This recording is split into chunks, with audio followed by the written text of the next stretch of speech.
নির্বাচনের খবর নেই, সরকার করিডোর নিয়ে ব্যস্ত বলে অভিযোগ করেছেন বিএনপি চেয়ারপারসনের উপদেষ্টা জয়নুল আবেদিন ফারুক।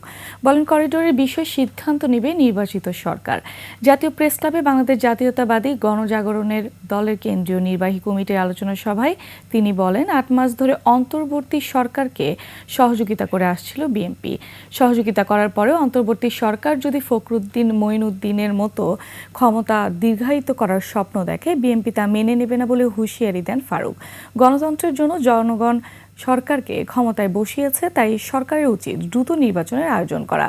বিএনপির বিরুদ্ধে ষড়যন্ত্র করে জনগণের কাছে থেকে বিএনপিকে দূরে রাখা যাবে না বলেও জানান চেয়ারপারসনের এই উপদেষ্টা।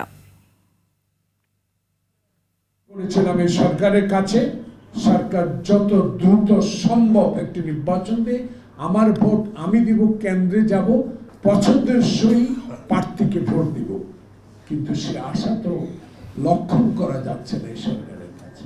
আপনি যদি শক্তভাবে বসে যান ক্ষমতায় মঈন ফখরুদ্দিনের মতো, তাহলে তো আমরা মেনে নেব।